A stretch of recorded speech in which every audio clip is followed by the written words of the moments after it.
October উইন্ডোতে আর্জেন্টিনার একটা ম্যাচ পানির মধ্যে হয়েছিল, সেটা আপনারা জানেন। তো ওই ম্যাচটাতে আর্জেন্টিনার অনেক সমস্যা হচ্ছিল।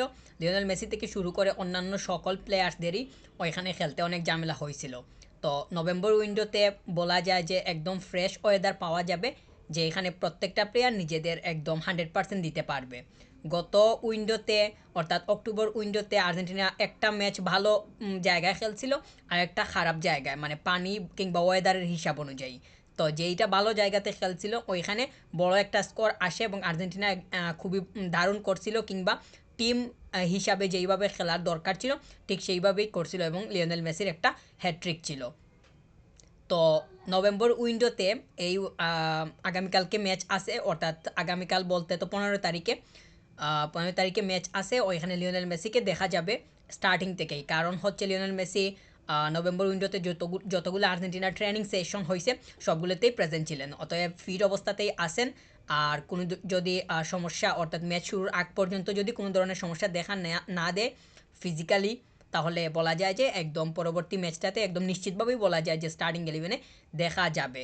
তো ওনার একটু সমস্যা ছিল ইনজুরি এর কারণে, আপনারা সেটা জানেন। গত কোপা আমেরিকার ফাইনালে তিনি ইনজুরি এর কারণে মাঠের বাইরে চলে যান, এবং কিছু নির্দিষ্ট একটা সময়ের পরে তিনি আবার ব্যাক করেন গত উইন্ডোতে। তো এখন নভেম্বর উইন্ডোতে তিনি যেহেতু ট্রেনিং করতেছেন, তাহলে ওনাকে ম্যাচে দেখা যাওয়ার সম্ভাবনা অবশ্যই আছে, কিংবা এটা নিশ্চিতভাবেই বলা যায়।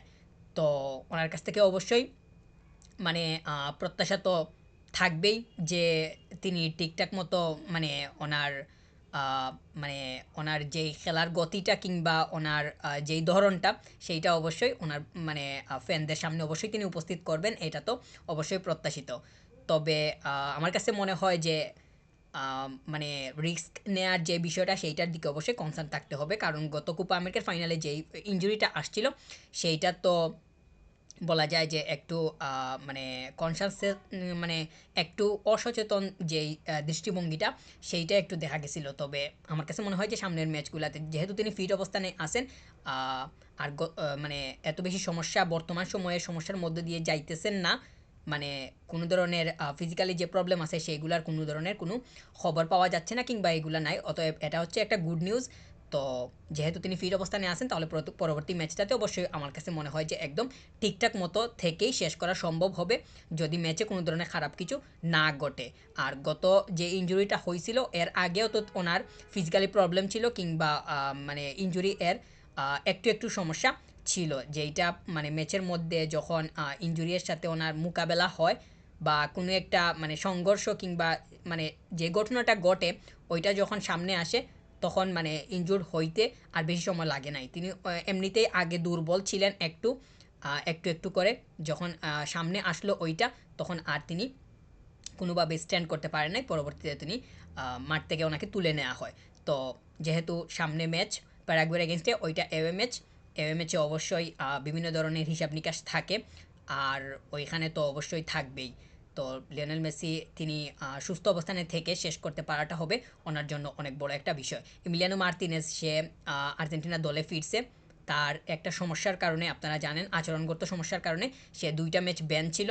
তো ব্যান থাকার কারণে তো সে অফিসিয়ালি 2টা ম্যাচ গত উইন্ডোতে সে পার্টিসিপেট করতে পারে নাই, অর্থাৎ গত যে উইন্ডোটা ছিল অক্টোবরে, ওইখানে তো ইমিলিয়ানো মার্তিনেজ সে খেলতে পারে নাই, তার রিপ্লেস অর্থাৎ সেকেন্ড গোলকিপার আর্জেন্টিনার যে আছে রুলি, সে খেলছিল। আর এখন যেহেতু মানে ইমিলিয়ানো মার্তিনেজ সে ব্যাক করছে, তাহলে রুলি তার পজিশনটা ছাড়তে হবে। এইটা রুলি এর জন্য আমার কাছে মনে হয় যে একটু খারাপ বিষয় হইতে পারে, যে মানে খারাপ বিষয় না, এটা তো রিয়ালিটি। মানে ইমিলিয়ানো মার্তিনেজ যেহেতু সে দলে চলে আসছে, তার মানে তো তার জায়গাটা তাকে এই মুহূর্তে দিতে হবে।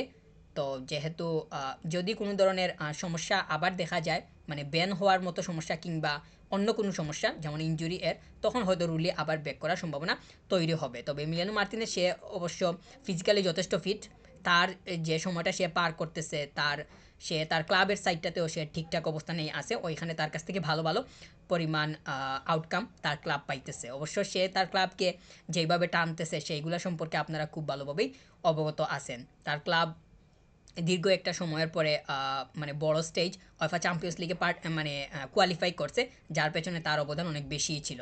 তো ওইখানে সে একটানা খেলছিল, তার কোনো ধরনের সমস্যা দেখা যায়নি ফিজিক্যালি। তো এইটা অবশ্য মানে তার জন্য যেমন ভালো ভালো হয়েছে, তেমনি তার ক্লাবের জন্য এইটা অনেক মানে ভালো হয়ে দাঁড়িয়েছিল, যেটার ফলাফল তার ক্লাব পাইছে। তো সে যেহেতু ঠিক অবস্থানে আছে, তাহলে পরবর্তী ম্যাচে আমার কাছে মানে মনে হয় বা আমি নিশ্চিতভাবেই বলতে পারি যে সে মানে স্টার্ট করবে। তো এইটা অবশ্য আর্জেন্টিনার জন্য আরও ভালো একটা বিষয় যে লিওনেল মেসি, এমিলিয়ানো মার্তিনেজ তারা সবাই একসাথে আবার স্টার্ট করতেছে। গত উইন্ডোতে দুইজন একসাথে স্টার্ট করতে পারে নাই, সমস্যা ছিল, সেইটা আপনারা জানেন। তো এই উইন্ডোতে পাওয়া যাইতেছে, সেইটা ভালো। আর এইটা যে হইতেছে সেইটা আরও বেশি ভালো হচ্ছে পরবর্তী ওয়ার্ল্ড কাপের জন্য, কারণ এই মুহূর্তে যদি টিম একসাথে প্রতিটা ম্যাচ একসাথে খেলার সুযোগ পায়, কিংবা প্রত্যেকটা প্লেয়ার নিজেদের পজিশনকে সেট করে নিতে পারে, তাহলে সামনের দিকে গিয়ে মানে এই পজিশন থেকে ভালো মানের ফলাফল বের হয়ে আসতে এত বেশি সমস্যা হবে না, যেটা 2022 সালের বিশ্বকাপের আগে হয়েছিল। 2022 বিশ্বকাপের আগে তো প্রত্যেকটা পজিশনে প্লেয়াররা সেট ছিল, মানে সেট বলতে প্রত্যেকটা পজিশনেই তো মানে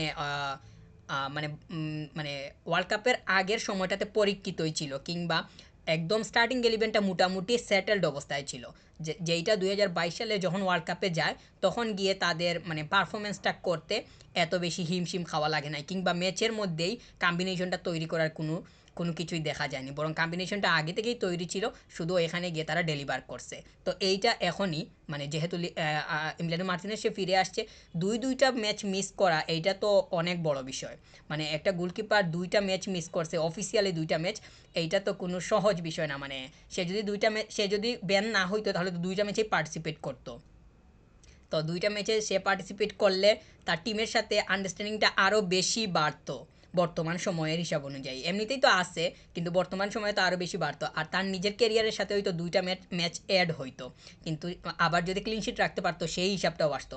যাই হোক, যেইটা গেছে গেছে, কিন্তু বর্তমান সময়ে যেটা আসছে সেইটার উপরে ফোকাস করা দরকার। লিওনেল মেসি থেকে শুরু করে এমিলিয়ানো মার্টিনেজ পর্যন্ত সবাই যেহেতু মানে টিমের সাথে অ্যাড হয়েছে, তাহলে সবাইকেই মানে সবাইকেই দেখা যাবে, এবং স্টার্টিং এলিভেনটা ঠিকঠাক মতো যদি রান করে সামনের ম্যাচগুলা, যেমন সামনে তো ম্যাচ মানে এই উইন্ডোতে তো ম্যাচ আছেই, সামনের দিকে আরও ম্যাচ আছে, তো ওইগুলাতে যদি ঠিকঠাক মতো রান করতে পারে, সেইটা পরবর্তী সময়ের জন্য অনেক বেশি একটা মানে স্বস্তির বিষয় হবে আর্জেন্টিনার জন্য। কারণ এখন যদি মানে স্টার্টিং এলিভেনটা রেগুলারলি খেলে যায়, বা নির্দিষ্ট পজিশনের প্লেয়াররা বারবার যদি ম্যাচ খেলতে থাকে, তাহলে কানেকশনটা অনেক বেশি বাড়বে, আন্ডারস্ট্যান্ডিংটা অনেক বেশি ইনক্রিজ হবে। সেটা আপনারা খুব ভালোভাবেই মানে বুঝতেই পারতেছেন। যদি প্লেয়ার্সরা মানে নির্দিষ্ট যদি একটা স্টার্টিং ইলেভেন থাকে, সেইটা যদি মানে ম্যাচের পর ম্যাচ একসাথে খেলে, তাহলে তো মানে বুঝাবুঝি যে সম্পর্কটা, সেটা তো এমনিতেই গ্রো করবে। তো এইটাকে কাজে লাগিয়ে সামনের ওয়ার্ল্ড কাপে অনেক ভালো কিছু আশা করার সম্ভাবনা তৈরি হবে বলেই মনে করতেছি। তো এমিলিয়ানো মার্টিনেজ দুইটা ম্যাচ সে থাকে নাই, তাহলে সেটা মানে চলে গেছে, এখন যেটা আসতেছে সেইটার দিকেই ফোকাস করা তার জন্য অনেক বেশি মানে যুক্তিযুক্ত বিষয় হবে। আর লিওনেল মেসি যেহেতু ফিজিক্যালি ফিট আছেন, তাহলে পরবর্তী ম্যাচে অবশ্যই স্টার্ট করবেন বলেই ধরে নিচ্ছি।